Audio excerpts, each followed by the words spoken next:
When Americans used to imagine adulthood, the formula seemed simple. Go to school, get a job, buy a home, start a family, retire comfortably. That was the deal. But for millions of young Americans today, that deal is collapsing. The average first-time home buyer is now nearly 40 years old. Rent has exploded. Student debt has become normal. Childcare costs more than college in some states. And even people making good money are living paycheck to paycheck. This is the richest country in the world, so why does basic adult life suddenly feel unaffordable? And maybe the strangest part is, young Americans didn't stop working hard. In fact, many did exactly what they were told to do. They got degrees, built careers, worked longer hours, delayed gratification. And yet, somehow, home ownership, financial security, and even having children now feel out of reach. Because this isn't just inflation. The entire cost of adulthood has changed.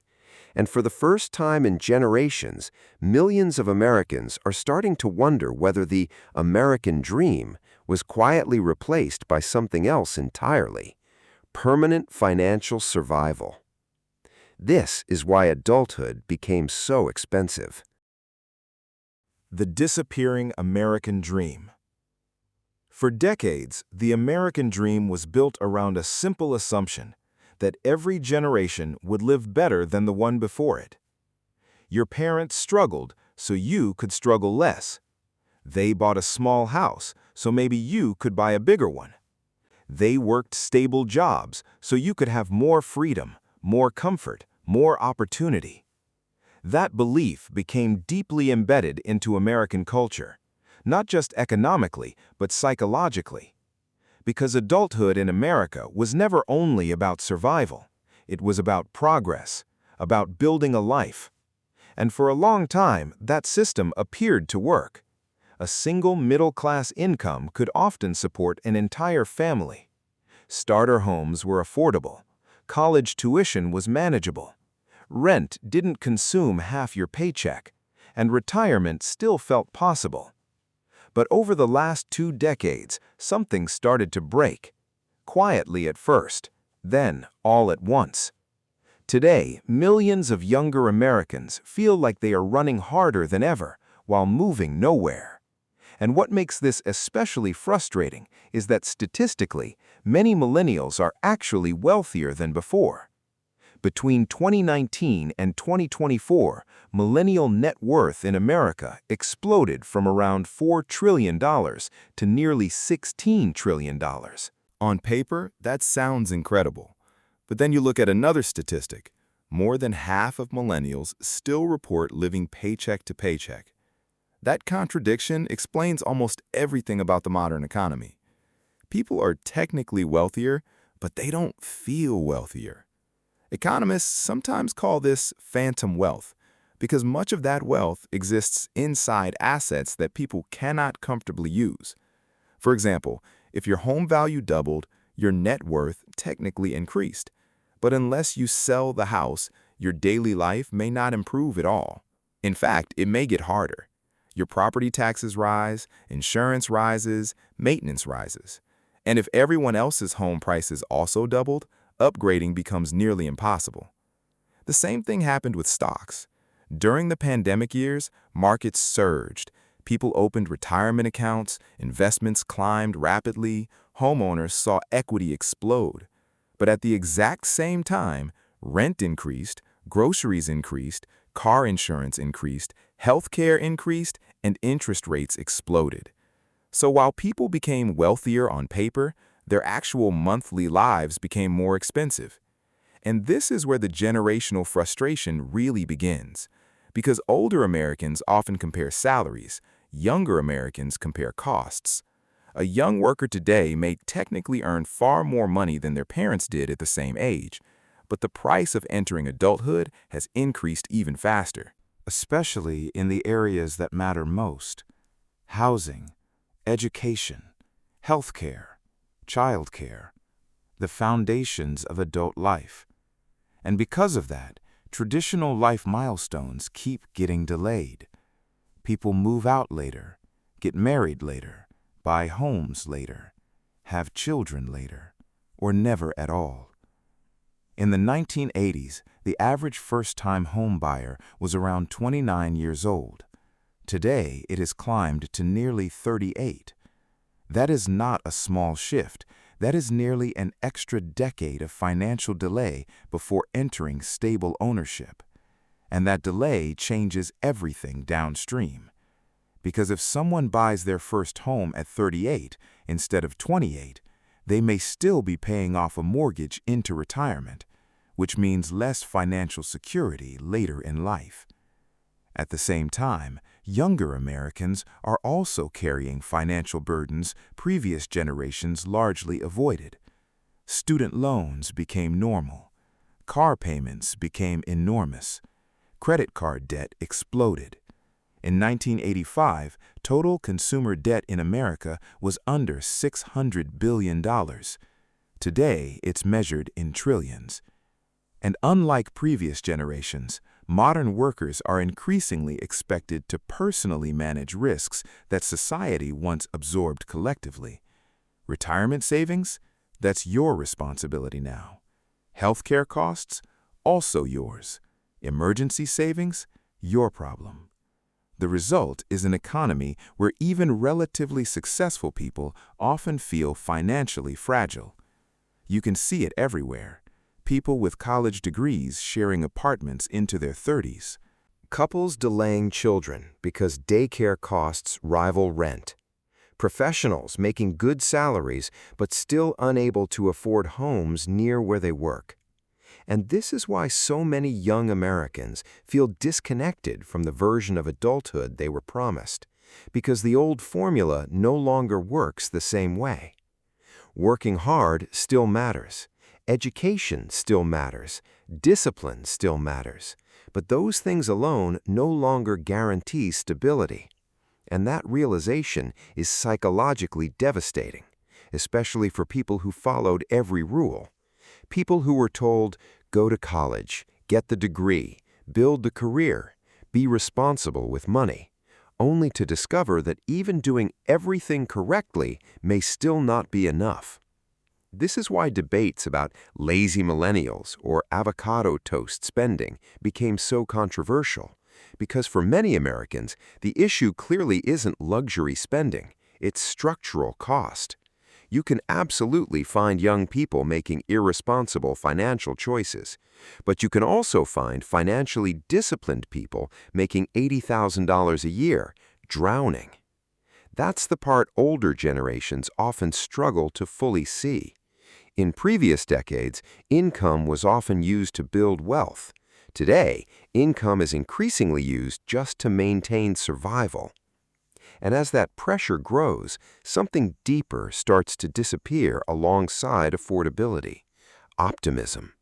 Because when people stop believing their future will improve, they stop making long-term commitments. They delay buying homes, delay marriages, delay children, delay risk. Not because they don't want those things, but because modern adulthood feels increasingly unstable.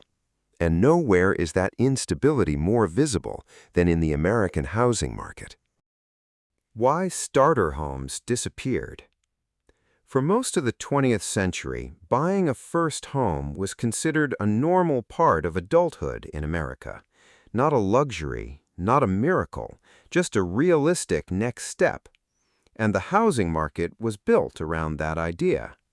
In the early 1980s, around 40% of newly built homes in America were considered starter homes. Small houses, modest lots, affordable prices. They weren't designed to impress people. They were designed to let ordinary families enter the middle class. Today, that number has collapsed to just 9%. And that change helps explain why so many young Americans feel locked out of home ownership. Because the problem isn't simply that homes became expensive, it's that America stopped building affordable ones. Over the last 2 decades, construction costs exploded. Land became more expensive, labor became more expensive, materials became more expensive. At the same time, local regulations and zoning laws became increasingly restrictive. In many cities, builders face rules controlling lot sizes, building heights, density, parking requirements, and even what types of homes can be built. That means smaller homes, duplexes, townhouses, and affordable multifamily housing often face massive resistance. And from a business perspective, builders respond logically. If it costs a fortune just to get permits and build a property, then building luxury homes becomes far more profitable than building starter homes. So instead of affordable houses for first-time buyers, developers increasingly build large suburban homes, luxury apartments, high-end communities. The market still builds homes, just not for average young workers. And because supply at the low end keeps shrinking, competition becomes brutal. First-time buyers now compete against wealthy older buyers, investors, corporations, and all-cash offers. In many markets, ordinary salaries simply cannot keep up. That's why younger Americans are increasingly moving farther away from major cities. Long commutes became normal. Exurbs exploded. Entire communities formed 1 or 2 hours outside urban centers because that's where affordability still exists. But even those areas are becoming expensive now. And the longer this shortage continues, the more home ownership shifts from being a middle-class milestone into a privilege for people who already have wealth, family support, or existing assets. Because in today's America, buying your first home increasingly requires something previous generations often didn't need: help. The new cost of being adult. For previous generations, adulthood was expensive, but it was manageable. Today, many young Americans feel like basic life itself has become financially overwhelming, and the reason is simple. The cost of living rose faster than the systems designed to support people living through it. Housing is the clearest example. Home prices across America surged more than 50% in just a few years. At the same time, mortgage rates climbed back toward 7%. That combination completely changed the math. Even people with decent incomes suddenly found themselves priced out. And renting doesn't feel much better. In many cities, rent now consumes such a large percentage of income that saving for a down payment becomes nearly impossible. People aren't choosing between luxury and responsibility anymore. They're choosing between survival expenses, rent, groceries, transportation, insurance, and then comes debt. For baby boomers, student loans were relatively rare. For younger Americans, they became normal. Millions entered adulthood already owing tens of thousands of dollars before even building a career. Add car loans, credit cards, and rising interest rates, and many people begin adult life financially behind before they ever move forward. But the biggest shift may be something deeper. Modern Americans are increasingly expected to privately pay for risks that older generations were more protected from. Healthcare costs are higher. Retirement security is weaker. Childcare became unbelievably expensive. In some states, daycare now costs as much as college tuition. That changes how people think about family, careers, and even relationships. And this is why so many younger Americans reject the idea that the problem is simply overspending. Because yes, social media often highlights people wasting money, expensive vacations, DoorDash, luxury lifestyles. But those examples ignore a much larger reality. There are financially responsible people making good salaries who still cannot achieve stability. Teachers, nurses, engineers, lawyers, people who followed every traditional rule and still feel financially trapped. That's why the old avocado toast argument frustrated so many people. Because the issue isn't whether young Americans spend too much on small luxuries. The issue is that the basics became dramatically more expensive. Housing became more expensive. Education became more expensive. Healthcare became more expensive. Childcare became more expensive. Meanwhile, many jobs became less stable. And once those foundational costs rise high enough, even good income stops feeling safe. That creates a new kind of economy, one where people may look successful from the outside while quietly living under constant financial pressure. And over time, that pressure changes behavior. People delay marriage, delay children, delay home ownership, or avoid major risks entirely, not because they stopped believing in adulthood, but because adulthood itself started to feel financially dangerous. The collapse of middle-class security. For decades, the American middle class was built on one powerful idea: stability. Stable jobs, stable schedules, stable housing costs, stable futures. You didn't need to be rich to feel secure, you just needed consistency. But for many Americans today, that stability is disappearing, and that may be the biggest psychological shift happening in the economy. A growing number of people are what economists sometimes describe as break-even households, meaning they earn enough to survive month to month, but not enough to absorb a serious financial shock. One medical bill, one layoff, one major car repair, and suddenly everything falls apart. That constant fragility changes how people live, because even when income looks decent on paper, many workers no longer trust that their situation is truly secure. Part of the problem is that modern work became far more volatile.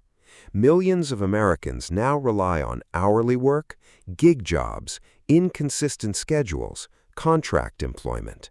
Their income changes week to week. One paycheck might be strong, the next might collapse. And traditional financial advice was never built for that kind of instability. Budgeting assumes predictability. Modern life often isn't predictable anymore. At the same time, the economy increasingly rewards flexibility instead of loyalty. Companies restructure faster, layoffs happen quicker, benefits shrink, pensions largely disappeared.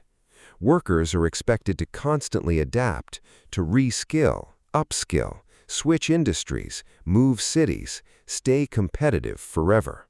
For some people, that creates opportunity. For others, it creates exhaustion, especially when the reward for all that uncertainty no longer guarantees a stable middle-class life. And this is where the emotional divide between generations becomes extremely visible.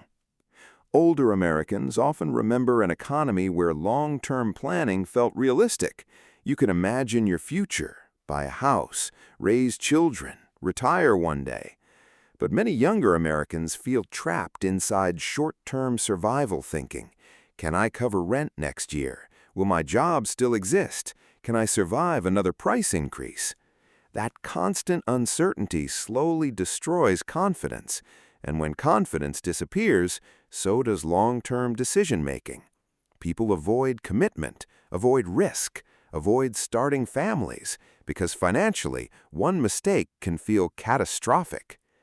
This is also why so many people say the middle class feels like it's disappearing, not because nobody earns decent money anymore, but because fewer people feel protected.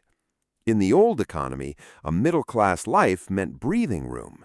Today, many Americans with middle-class incomes still live with working-class anxiety. And that creates a dangerous social shift, because when millions of people work full-time and still feel insecure, they eventually stop believing the system works for them. That frustration is now shaping politics, culture, housing, family formation, and even mental health across the country. And for younger generations, perhaps the hardest realization is this: the economy still expects them to build stable lives while offering less stability than ever before. Why Americans are having fewer children. As adulthood became more expensive, family formation started collapsing with it. America's birth rate is now far below replacement level. And for many young adults, the reason isn't that they hate the idea of family. It's that raising children increasingly feels financially impossible. Housing costs are high. Child care is incredibly expensive. Health care costs keep rising, and many workers already feel unstable before having kids. So people delay parenthood. Some wait until their 30s. Others decide not to have children at all, not because they don't want a family, but because they don't believe they can safely afford one.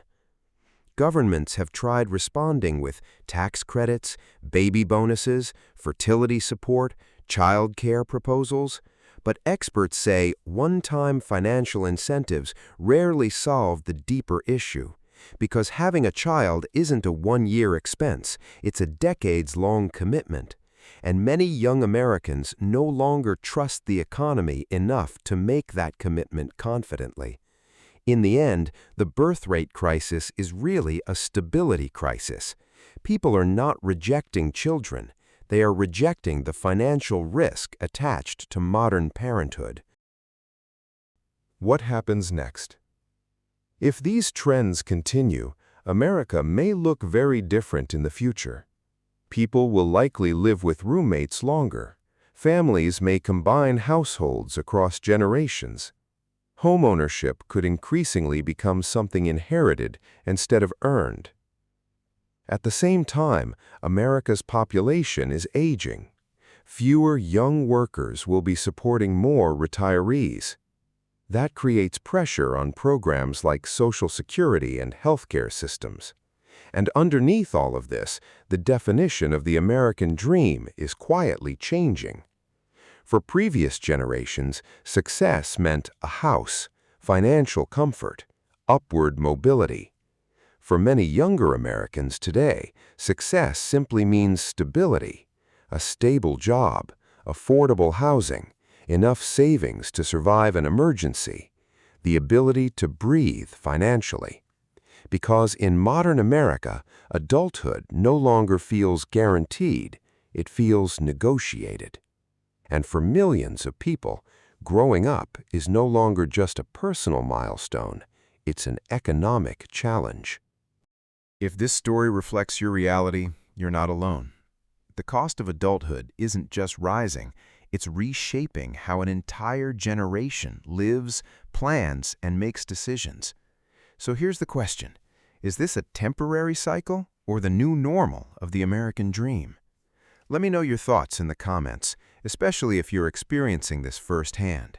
And if you want more deep dives into housing, wages, and the real forces shaping everyday life in America, make sure to subscribe. New episodes every week. Thanks for watching. Thanks for staying with me through this one.